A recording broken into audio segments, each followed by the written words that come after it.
Good evening, everybody. My name is Bradley Cooper. And I'm Lady Gaga, and it's our great pleasure to say... Welcome to the Graham Norton Show!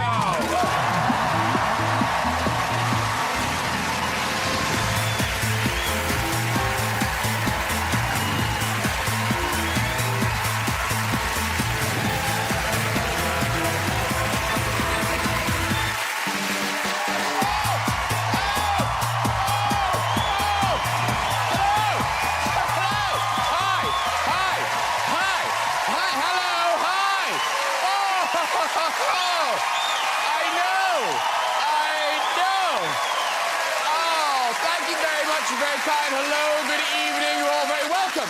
Yes, we're back for a brand new series. I tell you, I'm more excited than a Russian tourist on his way to visit Salisbury. What a spire. What have I missed while we've been away? You know, I haven't seen much of the news. I assume Brexit's been sorted. Right? And I'm guessing it must have been because Theresa May, she's been out and about this summer having a lovely old time, hasn't she? Oh, there she is. Nice, Theresa. Apparently, that horse is called Checkers. Yeah. She's waiting for it to die so she can flog it. Meanwhile, this week, it's been the Labour Party conference. We missed it. Oh, that's Jeremy Corbyn. That is Jeremy Corbyn. He seems to be looking at someone on his right, which in the Labour Party could be anyone. The conference, oh, what great speakers they had. They had Jeremy, of course, Rebecca Long-Bailey, who know, and a combination of the two. I'm told that's Tosh MacDonald. Hi, Tosh, if you're watching. Now, either president of ASLEF or the MP from Middle-earth. Not sure which. Finally, this week, world leaders laughed at Donald Trump during his speech to the United Nations. They did. Poor Donald. He hasn't heard so much laughter since Stormy Daniels saw his penis. Listen, I don't want to imagine what that looks like. No, stop it! Let's get some guests on! Later, we'll have music from rock and roll legend Rod Stewart, everybody! Yeah! But first, it's about time. This woman is making history in the new season of Doctor Who. Please welcome the 13th Doctor, Jodie Whittaker is here! That's her! That's her! Hello! Come here to me, dear. Hello. Oh, they're there. And there's your wine. There's your wine. I know. Ouchie. Here's the star of Drive, The Notebook, and Oscar-nominated for his role in La La Land. Now, he's taking one giant leap for mankind as Neil Armstrong in First Man. It is a warm welcome back to Ryan Gosling! Woo!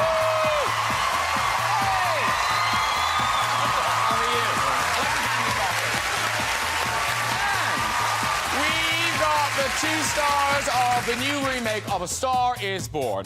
One has brought us hit films like The Hangover and Silver Linings Playbook. The other is quite simply one of the biggest musical icons on the planet. Please welcome Bradley Cooper and Lady Gaga!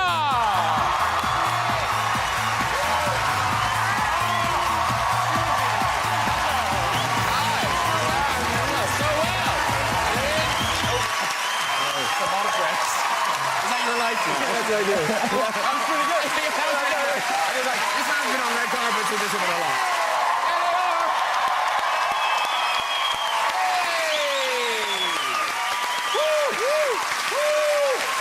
That's our show. Good night, everybody. Bye-bye. Sit down, too. It's very nice of you to all stay standing. Thank you. I thought, did you notice some very good frock wrangling from Bradley Cooper as we came in? Have you been doing that a lot on red carpets, following Lady Gaga? Well, it depends. You know, you do wear a lot of different outfits, so you have to adapt. I have to say, he's good with a train, though. I saw that. That wasn't bad. It was very good. Then the elevator on the way here. He never steps on the dress. I've always admired your train work. Thank you. We all have. We did a lot of train work. Yeah. Cheers. Star, did you mean to go on? Yeah. Yeah. Oh, do you want some? Yeah, I just asked. He can have Oh, do you want a second cup? No. No, we'll share. Are you sure? Yeah. Are you sure? We could stretch to that. Ryan, you're happy with your water situation? Thank you. Yeah, I'm feeling a little ashamed of my choice. What, I don't have a co-star to share a coffee with. But I have a clear co-star too. You want some coffee? Oh. No, thank you. So listen, lots to talk about tonight. You guys, you had your London premiere this week. Yeah, just now. Just yesterday. Just yesterday.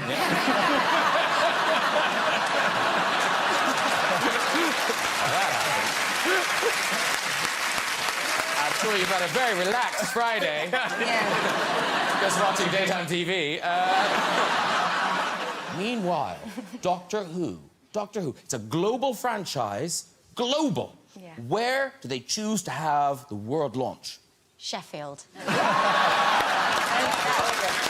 Yeah. I don't want any patronising claps. It was a glorious day. It might as well have been LA. The sun was out. I was being very warmly received from fellow Yorkshire people going, Jodie, Jodie, in the way I say my name. So I felt very at home. It was wonderful. Now, you're not from Sheffield.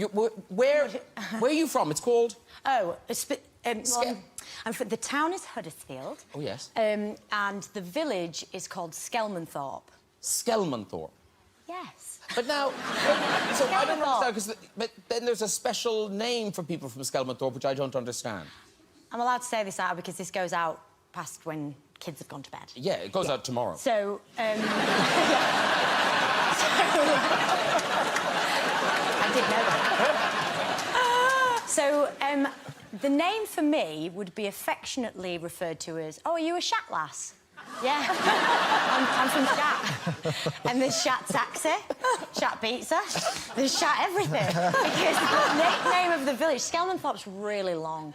But then it's to do with, I really don't remember and the specifics, but hopefully, you know, this is the vague story, but I think in the olden days, there was a quarry and the local trade was people smashing slate. And so they were shatterers. And so then if you were from the village and the workers lived in the village, you were a shatter. And then now, however many years later, you're from Shat. I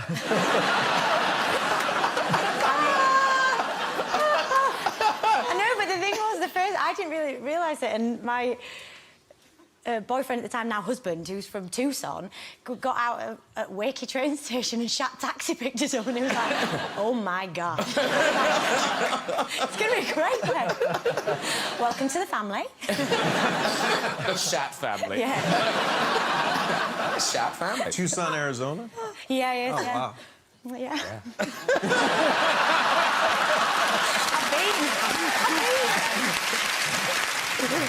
All right, let's begin tonight. A Star is Born opens everywhere on October the 3rd, starring Bradley and Lady Gaga, and also directed by Bradley Cooper. So it's a big deal because it's a story that I think, you know, people under 50, you know, they didn't see Barbra Streisand or Chris Christopherson or, you know, so it's a fresh story. If people haven't seen it, tell us about the story. Well, you know, it's really not like any of the other versions in the sense that these characters are completely different than the other ones. Jackson Maine, the character that I play, is a rock star who is successful. And the other ones, you know, his fame's dwindling. This guy can tour. And just the reality of today, you know, you can tour and have a canon, a library of songs, and you can make money until you die. And he also doesn't worry about being eclipsed by another person. Fame is not something he thinks about. And she plays not the ingenue character that's always there. She's 31 years old and she's bitter because, not bitter, resigned herself to, I mean, I don't want to talk about your character without, you know, but it's your character now. But I am. Yeah. But has resigned herself to, you know, singing covers. And she's an incredible songwriter. Because we wanted to tell a story about finding your voice out here in this world and how hard that is, especially when people are telling you what you are and who you're supposed to be and what you can't do. And I also really wanted to tell a love story. Like, what happens when two people actually really love each other and it's really pure and powerful, and even with that, how hard it's to endure in this life. And how much convincing did you take, Lady Gaga, to do this? Because it's a big leap. It took no convincing on my part. I mean, he came over to my house and we had a wonderful time together. I mean, as soon as he came in, we're both from the East Coast and we're both Italian Americans, so I was like heating up pasta from the night before in the kitchen on the frying pan. We were eating on the patio, talking about life and family. And then he wanted to sing with me a song by Creedence Clearwater Revival, Midnight Special. So I was playing it on the piano, and he started to sing, and I was like, oh my gosh, Bradley, your voice. I was blown away by him. I mean, he sings from his soul, he sings from his gut, and when he sings, he's a storyteller, and I was just so moved by his passion, you know, for music and for this film, and quite frankly, it was him that had to convince other people to have me in the movie, not anyone trying to convince me. I mean, he really fought for me, and you can have 100 people in the room that are watching you, and 99 don't believe in you, and one does, and that was him. So, you know, all my gratitude goes to him. Listen, we've got, well, this is how, what you were saying about his singing. We can hear his singing now, because this is Bradley singing over a taster of the movie A Star is Born. Maybe it's time to look.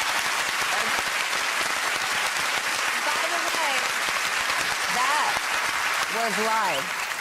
Because the singing, I'm right, is all Yeah, live. we recorded all the vocals live, yeah. Wow. Yeah. That is But we had no choice because the songs are... It's not like we have this little break. It's a lot like La La Land, where like the songs are part of the character of the film. So you know, it's not like you take this little sojourn.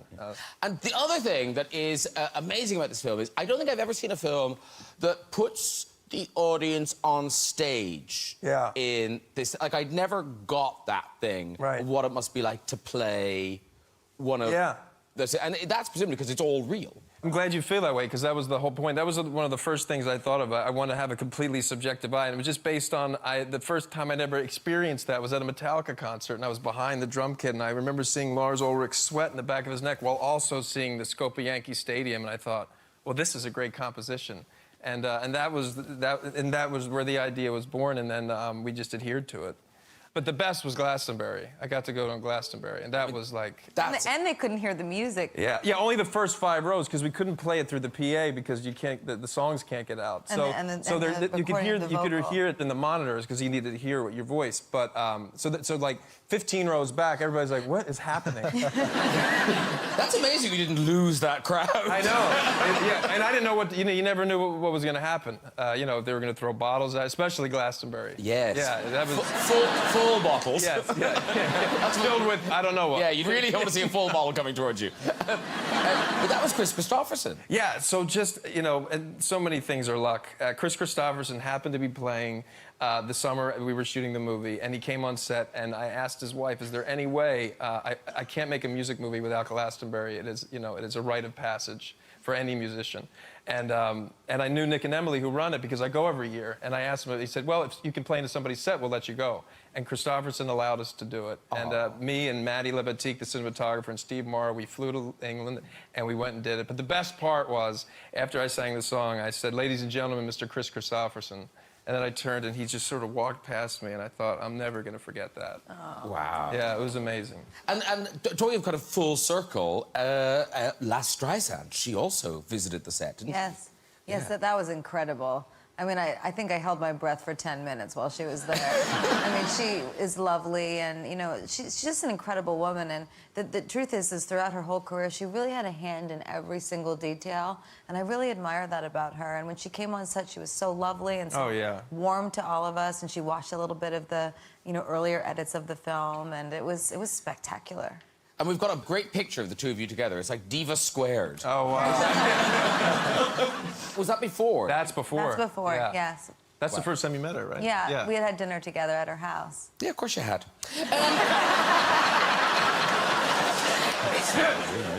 This guy's my friend. I've eaten her dinner. Easy. But I'm interested, though, because how does this story resonate with you, Lady Gaga? Because you did want to be a star from very little. How old are you in this? This looks like someone pretending to be Lady Gaga. That's amazing. Oh, my God. That is my attempt at Michelle Pfeiffer. Yes. How old are you there? I think I must be 10. Wow. 10 But doesn't it looks like a Lady Gaga impersonator, doesn't it? It looks like, it looks like a little girl I'm being Lady Gaga for Halloween. And you grew up to be Lady Gaga. And talking of young stars, how old are you here, Bradley? Oh my gosh! How cute! 27. That was last week. 18. I shaved the beard off. It took years off me. Oh my gosh! Look at that bow tie. I don't know. I think that was my birthday. I think maybe 3 or something. How did that picture get out in the world? How do we know what... My mom sends pictures out all the time. Is that true? No, thank God. I don't know how that got out there. Now, here's a great picture. This is Jodie Whittaker. I don't know when this was, but were you going for kind of an 80s pop star look? I think here we are. It's a bold choice, guys. It's a bold choice. You can't quite see from that, but I've got tips and they match the pink stripe. Oh, actually, I'm up close. Yes, you can see. Yeah, There's a I've got kind of a... pink tips in my hair. Yes. I wasn't going. I mean, it was the 80s, full on. so I was just method. Were you like a really young aerobics instructor? I don't know what I was, job. but I thought I was ace. So don't take it away from me. And Ryan, you do have a connection, a kind of a weird intro to show business via, was it your uncle, I believe? Yeah, that's right. So he... So, was your uncle living with you? Yes. And did you walk into the room once? I walked into the room once and he was bedazzling a sequined white jumpsuit. And he said that he was going to be Elvis for a little while. And you know, would I like to help? And he said, absolutely. What do you need me to do? So I became his head of security. And he got my whole family in on the act. My mother was a backup singer, and honestly, it was one of the greatest performances I've ever seen. I mean, you've been sincere. I mean, it was really affecting. No, I mean, what I admired about what he was doing was that he looked nothing like Elvis, you know? And he didn't attempt to. He had a mustache and very little hair. And, but my God, he just became him. And, you know, he would end every show with Suspicious Minds. And he would get on his knees, and often with tears in his eyes, he would sing to some imaginary woman and beg her not to leave. And we were transported from this mall in my small town in Ontario to that. I imagine it was a kitchen, and she was trying to leave, and we were just in that moment every night, and it was incredible, and honestly one of the best like acting lessons I ever had. Yeah. I wish I could have helped out with those sequins. Yeah. Could have used a little help. I would have liked that. How old were you when you were doing security? I want to say 6. It's quite quiet in Did the you have mall. water guns? I just had 2 tiny guns. Wait, so there's no photo? No. I painted a picture, Bradley. Yeah. There's no photo. There's lots of young Ryan pictures out there. I'm Googling Just later. Google. Our second film tonight sees Ryan Gosling play Neil Armstrong in First Man. It opens on the 12th of October. And it's not just the story we think we're going to see of the journey to the moon. It is the story of a family, really, going through that whole thing. Yeah, you know, when I was a kid, I think human spaceflight had sort of become commonplace, and it had this gilded image of that it was predetermined to be a success, and we were always going to get there. And Damien Chazelle, the director of La La Land, when I first met with him, he sort of started to tell me the real story, and you know, what you learn is that this is, you know, this could have gone wrong at any point, and it's really a story of great sacrifice of hundreds of thousands of people, and the sacrifice of human life and you know, resources, and at the heart of it, there's this family, the Armstrongs, and they were enduring like an incredible amount of grief and loss, and somehow battled that and kept the focus on achieving this extraordinary thing of putting a human being on the moon. And the pressures of playing a real person, you know, there's the looking right, the sounding right, but this has that added thing of that one incredibly iconic line. Which line is that? I can't remember that. But did that hang over you during the whole filming? Were you thinking, oh, today's the day I'm going to have to say that? Yeah. Or did you put it to the back of your mind? No, it was there. Well, I think an interesting thing about Neil is that, you know, he, by all accounts, he didn't think about what he was going to say. You know, he was just focused on landing safely. And he said that if they did, that he would then think about what to say. And I think that line is really, it's one of the most famous things ever said, and not just because of the context it was said, but also you have to really think about who would say something like that. It's such a beautiful thing to say. And Neil was somebody who saw, you know, he could see a giant leap in one small step, you know, and he could do it, you know, just casually in that way, you know. So I tried not to think about it too much because I tried to sort of pull a page out of Neil's playbook and just... Yeah, and we've got a clip. This is you as Neil Armstrong, and this is you as a dad trying to prepare your sons for the idea of Daddy going to the moon. Right. Jimmy asked what you didn't say when you get onto the moon.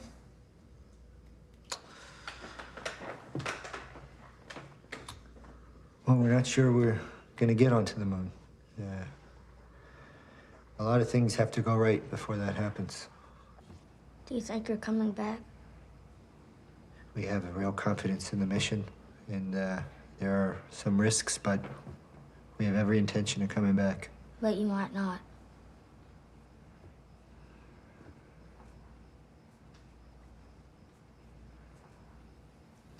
Oh.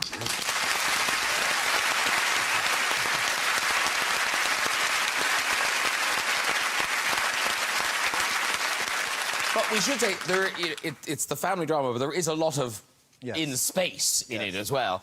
And being an astronaut preparing to go to space, presumably you have to prepare to be an astronaut to go to space. So you had to do all this stuff in the film, like that weird whirly gig thing. Yeah, multi-axis trainer. That looks horrible. Yeah, I don't remember much. I just remember the director saying, more spinning. And then the rest is kind of a blank. Because are you just in it, or do you control it in some way? No, you don't control it. Oh, because you're just in it? Yeah. Feeling... And did you get sick a lot? Well,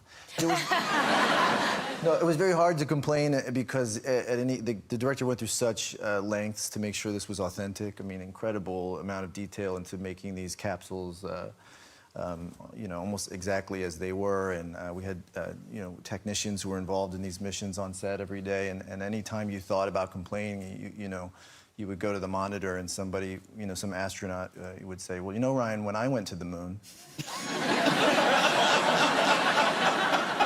And then he just keeps talking and you slowly forget about what it was that was bothering you. Yeah, that's right. But you decided you were going to learn how to fly because Neil Armstrong loved planes, this is right? Yeah. How did that go? Well, you know, Neil could fly before he could drive. He grew up watching planes as a kid, so he could pay for lessons, and flight was just, you know, so important to him. So I thought, oh, I'll learn how to fly. And you know, you always hear about celebrities flying, and I was like, how hard could it be? Well, it's very hard. It's very hard. And pretty quickly into my training, my flight instructor told me to take the plane into a self-imposed stall. It's just you stall it on purpose. And I just thought, this is a terrible idea. I'm gonna land right away, and I'll spend my time learning other things.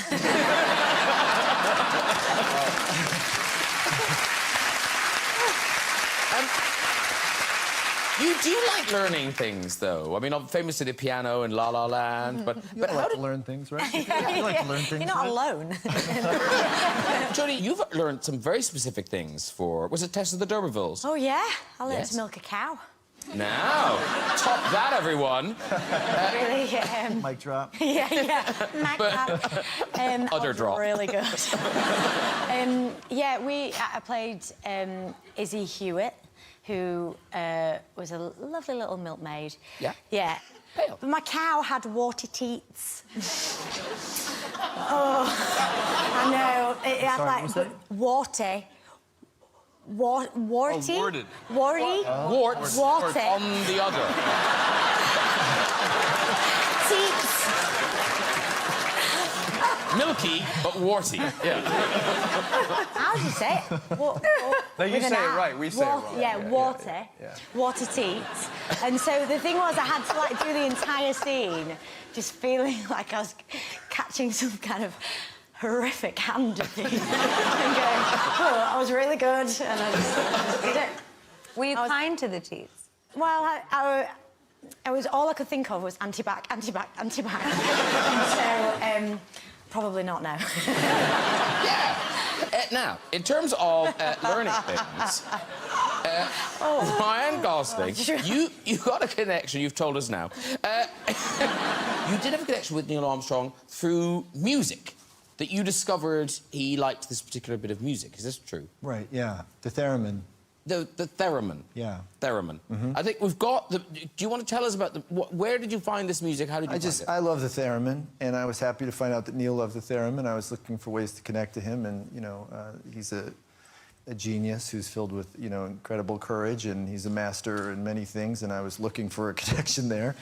And then I thought theremin. And so I brought that to the director, and there was this really beautiful piece of music called Lunar Rhapsody, music from the moon, and Neil and Janet they loved it in college.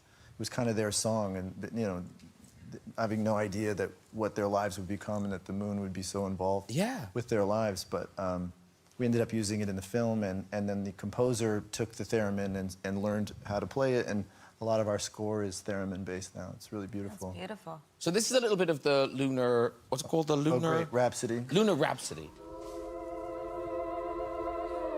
That's the theremin.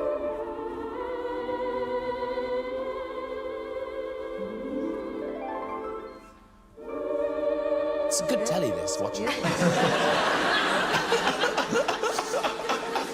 Beautiful. But now here's the thing. There's a weird link with theremin with Doctor Who, because the Doctor Who theme has the theremin in it, doesn't it, as well? Yeah, I can't play it. Oh, can't you? That's annoying, because I've got a theremin. Well, I do. I got a theremin. Now, I think this is on, so we don't have to do anything to it. Oh, look, yeah, oh, it's on. It's on, ladies and gentlemen. Now, if I shove your drinks up here, OK. Should we help you? OK. No, you're good, you're good. Thank you, though. So, that bit, so this keeps it quiet. Have you played one of these before? I have not. So I've heard about it, So that keeps it quiet, OK? And then you take that off.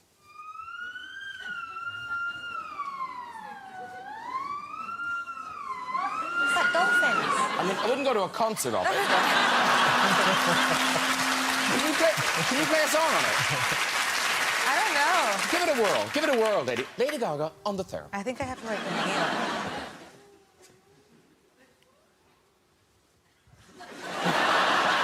Is it yawning?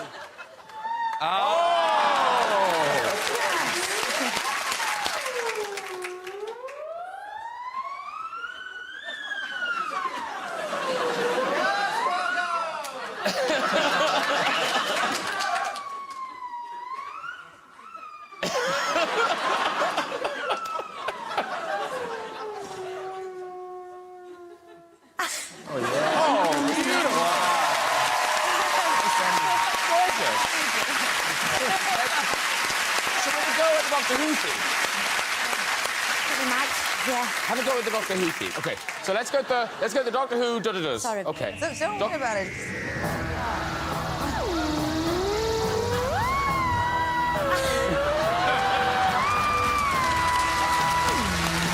With air. It's like milking.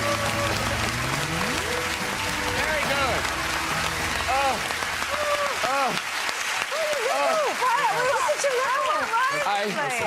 I don't know what we paid for that, but it was really worth it.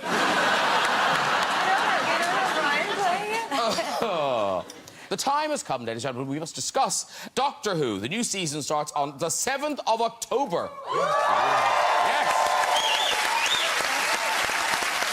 And history will be made, ladies and gentlemen. For the first time ever, Doctor Who will be on a Sunday. Yes. It's going out on a Sunday. Yeah.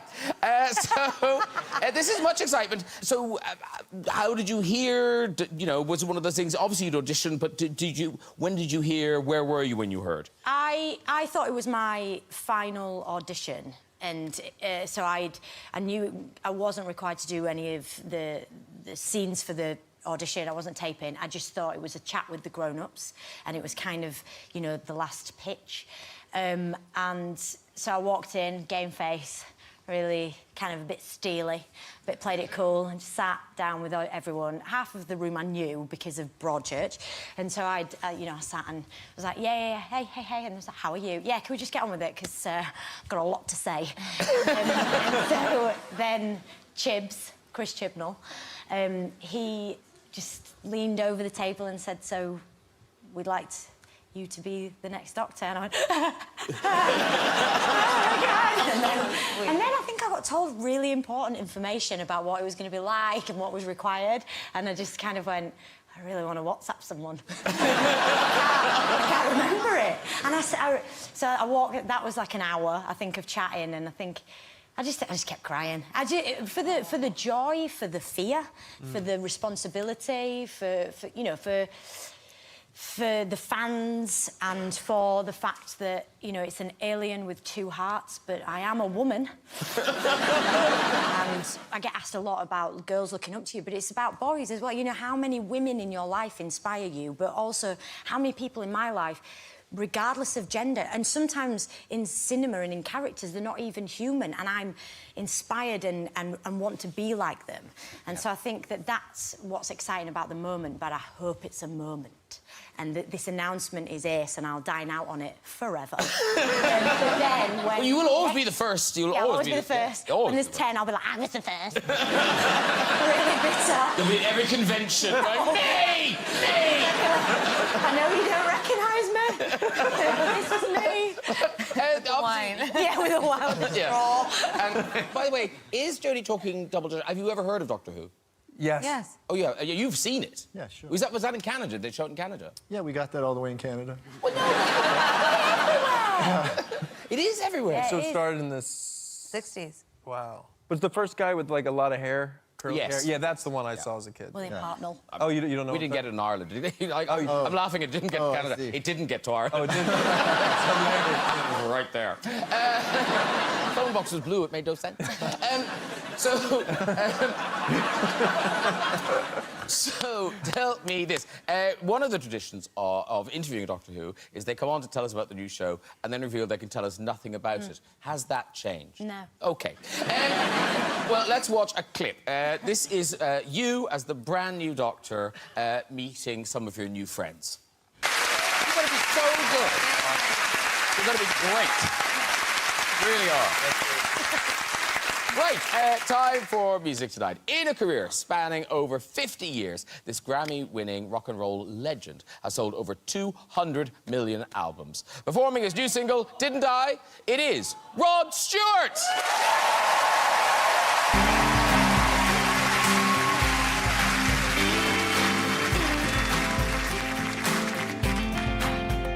There are times to remember and times that I wish to forget.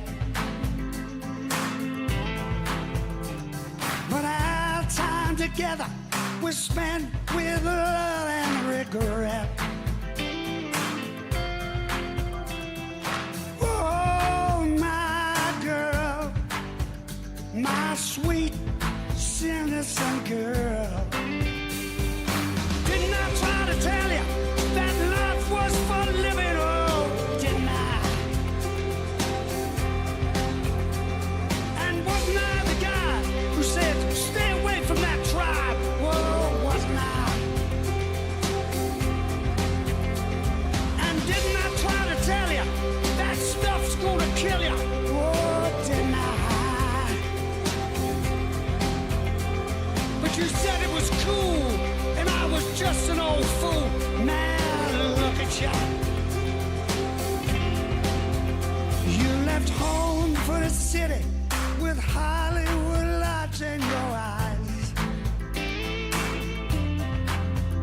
Now your mother, God bless her, cries herself to sleep every night. Oh, my girl, my sweet, sweet little girl. Didn't I search the streets for a beggar's pimps and sweets? Oh, didn't I? And didn't I try to guide you through a baptism of fire? Whoa, didn't I? And didn't I try to warn you about them folk in California? Whoa, didn't I? But you said, Daddy, please don't worry. I got friends out there who love me. Now look at ya. Oh, yeah. Oh, baby, come back home. We can work this out. There is no blame. I wanna hold you close and stroke your hair and to share your pain. Share your pain, baby. Yeah. Didn't I do the best for you? Tried to make you stay in school, didn't I? Once I was your hero, but I went from 10 to 0. Whoa, didn't I? Now listen, for the roll of the dice, you nearly paid the ultimate price. Oh, look at ya. Now I stand by your bedside, watching you fight for your life. Oh yeah. Where's the innocence? Where's the innocence? Where's the future? Where is the future? Where's the beauty? Oh, promises. Where's the horror? Where's the money? There are times to remember, times that I wish to forget. Any good? Oh! Wow! Flawless! Rod Stewart, come on over! Rod Stewart, everybody! Hello, sir. How you doing? Really good to see you. Oh! Firm, firm. In you come. Okay. This is...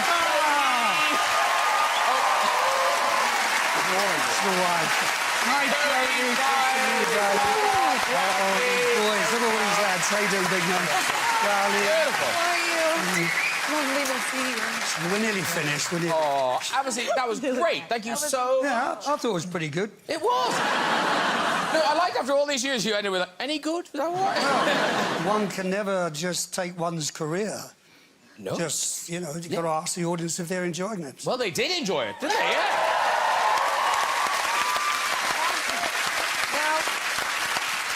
Hold on, did you introduce me as Sir Rod Stewart? Well, see, I didn't because I don't... No, come on, introduce me as Sir Rod. Okay, okay. Ladies and gentlemen, Sir Rod Stewart. Hey! This is amazing. So, the last time I saw you weren't a Sir, and it is, you know, I was saying that it's over 50 years and lots of #1 records and great tours of it, but that honour must mean so much. Oh, yeah. I mean, it's, have you got one? What? Oh. I'll tell you. No, I wish everyone was like this. People try to be cool about it. No, and you gotta think, no, I'll tell you. It's made me so proud. It hasn't changed my life, but it's made me very proud to be British. And let me tell you one thing, guys. This doesn't come from the royal family. They present it to you. It comes from the British public. So thank you. And we've got the picture. Here you are with William. Lovely. Well, what an amazing day that must be. And what did you do? Did you have a big party? Did you go out for lunch? I gave a party at lunch, didn't I, Ben?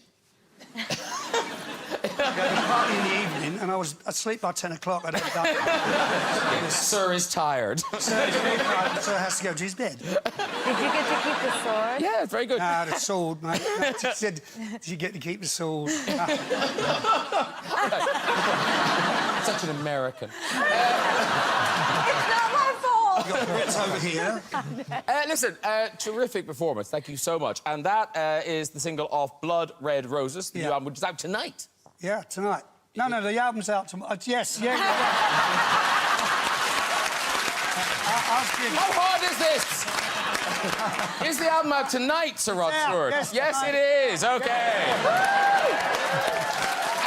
And it strikes me that this album, I mean, you know, that song, it's a different perspective to be singing from. It's a kind of more mature perspective. You're kind of a, you know... Me?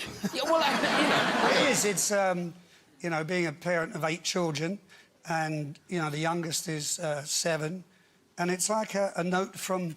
it's like I'm speaking as a parent. I'm speaking for all the parents that are worried about their kids getting into drugs, because there's a lot of problems in America now with opioids. Opioids. So, you know, it comes from that stance. Yeah, but also it's a bit of a warning, which is a bit ripe coming from a rock star. I'm of the age now. Yeah, but also, you know, a lot of your audience will like hearing their lives reflected back in them in those lyrics. Yeah. But you do schedule your tours differently now because of schools and stuff. Yeah, the two boys are going to school in England, whereas the rest were all brought up in Beverly Hills, and we decided to give them a chance here. You know, and it's worked out good. Yeah. Now, your son, Aidan, how old is he? Oh, bless him, 7. So, he's 7. Now, I think you posted this video online. It's the cutest thing. So, you're doing a concert... Where were you? That was Madison Square Gardens. Was it Madison Square Garden? OK. So, was he in the wings? Yeah.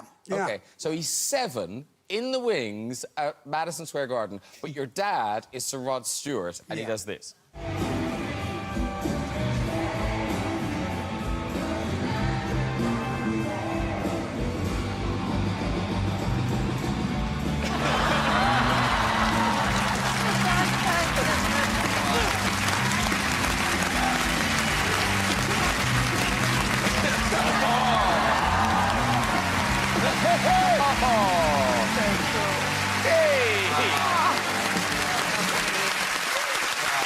Such a proud dad. I like you. Yeah. Lovely. It's so funny. I was, you know, when we were on tour about 3 years ago, it was, and I was talking to him. Oh no, it was Alistair, my 12-year-old, when he was a lot younger. And I'm talking to him. I say, "Are you doing all right, mate? Yeah, okay. Yeah, okay, Dad. Everything's good. Okay, can I speak to Penny?" And he goes, "Yeah, okay. Mum, Rod Stewart's on the phone." It's weird, that little, you know, they... It's my wife over there, you know. Oh, still fresh. Lovely. So, this album, when are you going to tour this album? When's that going to happen? Next school holiday? Well, I've got three weeks in America, and then next year we do a British tour and a European tour. Wow. Well, listen, good luck with that. Good luck with the tour, and thank you so much for that performance. It was stunning. It was good, wasn't it? Yeah, it was. Excellent. Really good. So Rod Stewart, everybody! Right. Nearly it before we go. We do have time for our first visit of the series to the big red chair. God help us. Right, here we go. Who's there? Hello. Hi. Hello. Hi, what's your name? Lennon.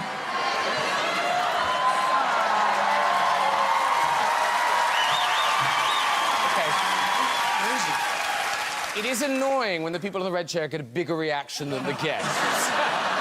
Did you do something in warm-up or something? Yeah. Did you tell this story? No. No, OK. So what was your name again? Lennon. Lennon? Yeah.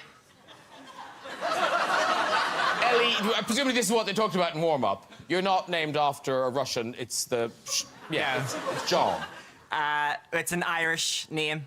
It's a river in Donegal. Oh, OK, fair enough. Is it... Oh, Donegal's getting tapped now. Wow.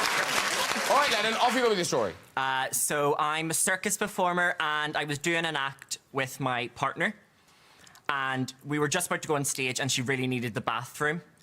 But there wasn't time, so we pushed her on stage. She got up, she was doing her act, doing her tricks, and something didn't really look right. Oh. But she kept going, and we got to the last trick, and she went into the trick, and she showered the audience in... Oh, no, we don't want to know. We don't want to know.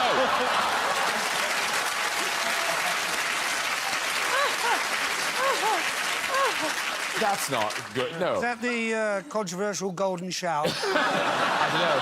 They went down a storm and shat. Okay, if you'd like to join the Greg Show, have a go and that Big Greg Show, you can. Just contact us via our website, this very address. That is it for tonight. Please say a huge thank you to my guests, Sir Rod Stewart, Jodie Whittaker, Ryan Gosling, Lady Gaga, and Mr. Bradley Cooper.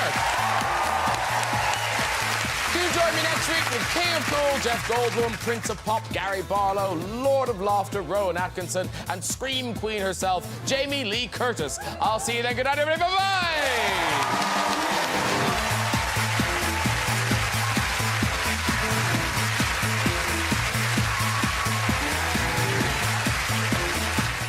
So we can't wait for Jodie Whittaker in the new Doctor Who next Sunday the 7th on BBC One.